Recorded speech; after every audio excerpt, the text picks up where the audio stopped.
Liebe Zuseherinnen, liebe Zuseher, dritter Teil Sextil zwischen Venus und Neptun, Mars und Neptun, und dazu haben wir noch das Trigon von Venus-Mars auf die Spitze des 10. Hauses. Also wir haben hier, würde ich sagen, sehr starke Illusionen, sehr starkes Wunschdenken, aber wenn wir dann den Neptun als Herrscherin, weil der Neptun ist eigentlich weiblich, als Herrscherin des 8. Hauses erkennen, dann sehen wir, dass hier etwas sozusagen langsam zerbröselt, den Bach runtergeht, und das sind nicht nur die Stadtzipaten, sondern das ist auch Spitze 3. Haus in der Waage, Wirtschaft, Handel, Industrie, Gewerbe, Firmen. Das heißt, wir haben hier wiederum 1729 ganz knapp noch Waage gerade schon, kann man fast schon zu Skorpiongraden rechnen. Ich schaue nochmal, wie wir hier. Es ist eine knappe Sache. Aber wie auch immer, ja, Schwierigkeiten, Wirtschaft, Handel und Industrie, auch wenn die gerade keine Skorpiongrade knapp nicht sind, so ist doch über die Verbindung Venus zu Neptun, Herrscherin des 8. Hauses, eine Verbindung zum 8. Haus vorhanden. Also das heißt, auch hier haben wir in der Wirtschaft, im Handel, in der Industrie große Auflösungstendenzen, welche trotz, weil da nehmen wir das 10. Haus als große Anstrengungen, welche trotz großer Anstrengungen kommen. Ich weiß, das ist ein Trigon, ich weiß, Sextil ist ein guter Aspekt, aber auch gute Aspekte zum 8. Haus sind keine leichten Aspekte. Positiv gesehen können wir sagen, wir haben hier jetzt einen transformatorischen Übergang. Wirtschaft, Handel, Stadtzipaten, Bevölkerung, es ist jetzt so gut wie alles in starken Veränderungsprozessen verankert. Gleichzeitig haben wir Aszendent Jungfrau, den Herrscher des 1. Hauses Merkur im Wassermann, bewegt sich auf Saturn zu. Das heißt, auch hier wird es dann eine Verstärkung. Kommt dann darauf an, welches Haus eben Merkur beherrscht, aber auf jeden Fall kommt es dann hier zu einer Konzentration, zu einer starken Konzentration der merkurischen Kräfte. Man kann auch sagen, zu einer Verknappung, zu einer Verengung. Auf jeden Fall wird es, weniger. Saturn ist für mich immer so eine Art Drosselventil, da geht es dann immer zusammen. Jupiter ist so eine Art Erweiterungstrichter, also da geht es dann immer schön auseinander. Das ist das sozusagen Vergrößerungsglas und das ist das also das ist quasi das Teleskop und das ist quasi das Mikroskop. Oder ist es ein schlechtes Beispiel? Wahrscheinlich ist es ein schlechtes Beispiel, aber auf jeden Fall, Saturn bedeutet immer Reduktion, Jupiter bedeutet immer Erweiterung. Merkur beherrscht aber auch das 2. Haus, das heißt das Finanzsystem. Ebenso wie das ganze Land oder Mitteleuropa, Europa, geht es hier generell im 6. Haus nicht gut. Finanzsystem ist ebenfalls hier schlecht gestellt. Und wir haben jetzt auch noch, ich schaue nochmal, ob wir das schon haben, das Quadrat Merkur-Uranus. Das sollte dann sehr bald erfolgen. Das Quadrat Merkur-Uranus sollte sehr, sehr bald erfolgen. Möglicherweise, ich weiß nicht, vielleicht am 25., wenn nicht sogar schon am 24., aber schauen wir noch einmal.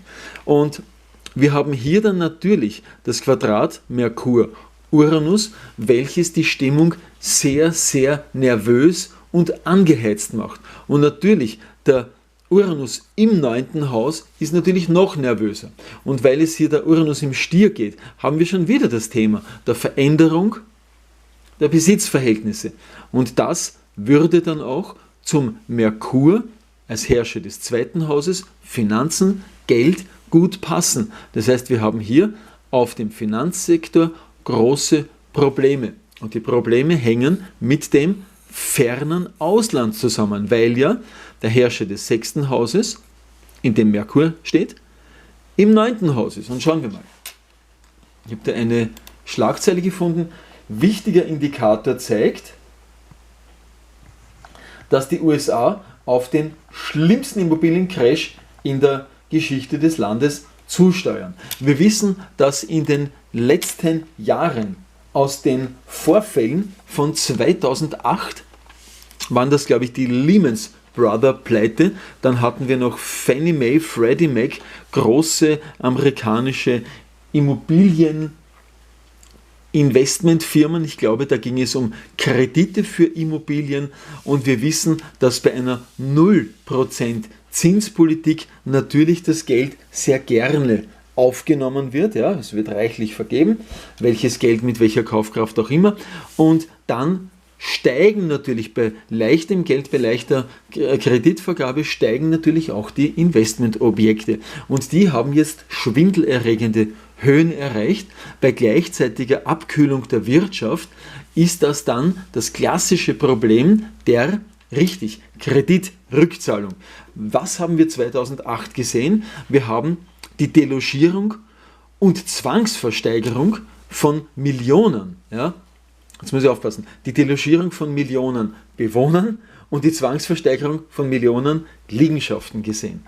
Also das heißt, wir haben hier ein großes soziales Problem innerhalb der Bevölkerung gesehen, wo eben viele Menschen ihr Zuhause verloren haben. Da haben wir auch sehr, sehr erschütternde Videos gesehen, wo viele Menschen in Zelten auf der Straße gelebt haben, wo Menschen sich in die Kanalisation verkrochen haben. Da habe ich ein Video aus Las Vegas gesehen. Das sind sozusagen Abflusskanäle für großdimensioniert, sollten einmal sinnflutartige Regenfälle kommen, die dort eher selten der Fall sind, kann vielleicht einmal kommen. Und in diesen Abwässersystemen haben sich auch hunderte Leute sozusagen versteckt quasi. Ja? Versteckt, und es haben auch sehr viele im Auto gelebt, ja, das war auch furchtbar. Ich hatte mal einen Bekannten, der hat im Auto gelebt, ja, das ist sehr, sehr schwer. Also sehr schwere Schicksale, die hier sozusagen 2008 waren. Man hat daraus überhaupt nichts gelernt und hat im Gegenteil den ganzen Markt noch einmal viel, viel mehr angeheizt, so nach dem Motto Augen zu und durch. Und ich würde sagen, jetzt sind wir an einem gewissen Endpunkt angelangt. Und wir wissen ja auch, was sich derzeit in der Ukraine zusammenballt. Deswegen habe ich auch gebeten bezüglich Friedensmeditation, dass wir hier ein wenig helfend eingreifen. Wie gesagt, Herrscher von 1 in 6 Merkur, Herrscher von 2 in 6 Merkur im festen Quadrat zu Uranus ist ein ganz schlechtes Zeichen, ein ganz schwieriger Aspekt, und das wird uns dann auch in den nächsten 2 Monaten große Finanzverluste bescheren, und ich glaube, wir alle werden davon heftig betroffen sein. Es ist halt leider so, ja. Es ist leider so. Ja, wir haben, wie gesagt, den Herrscher des 6. Hauses, Saturn, Spitze 6. Haus im Steinbock, Herrscher von 5 in 6, Saturn, auch schlecht gestellt. Also das heißt, das Wachstum im Land ist logischerweise krank. Naja, Wirtschaft, Handel und Industrie sind eben in diesem Wachstumshaus drinnen, allerdings funktioniert dieses Wachstum nicht. Und auch Mars und Pluto, die Herrscher, die beiden Herrscher des 4. Hauses und die Herrscher des 9. Hauses, was für mich oder der Herrscher, weil Pluto beherrscht ja nicht das 9. Haus, was für mich wieder auf eine Bevölkerung, 4. Haus, Rückschlüsse zulässt, die ihre Freiheit haben wollen, 9. Haus, die aber auch auf Gerechtigkeit hoffen, die sozusagen darauf hoffen, dass irgendein Wunder geschieht. Ihr wisst ja, das Justizwunder, wir alle kennen dieses Justizwunder, man wundert sich eigentlich nur noch über so manches Urteil. Das ist das ewige Wunder der Justiz, und wir wissen ja, auf wessen Seite die Justiz steht, und alles Weitere sind nur Verschwörungstheorien, wie wir wissen, hat nichts mit nichts zu tun. Wir hatten zuvor ein Quadrat zwischen Mond und Jupiter, aber das habe ich absichtlich ausgelassen, horoskopmäßig. Das ist schon abgelaufen, dieses Quadrat, und hätte wieder quasi Übertreibung bedeutet, aber hatten wir das nicht? Gut, ich muss jetzt kurz ja, hatten wir doch. Das war doch das Halbmond. Das war doch die Halbmondgeschichte. Genau. Haben wir das heute ohnehin in der Früh oder wir hatten heute Halbmond und gestern haben wir das Horoskop bearbeitet. Jetzt habe ich es auch richtig erraten. Ich überlege nur. Ich mache hier mal Stopp und möchte noch ein weiteres Video einschieben, weil ich möchte mit euch ganz kurz das Horoskop von Kanada mal ganz kurz anschauen. Schauen wir mal kurz nach Kanada vom 1. Juli 1867 und ich würde sagen, machen wir das in einem eigenen 4. Teil. Ende.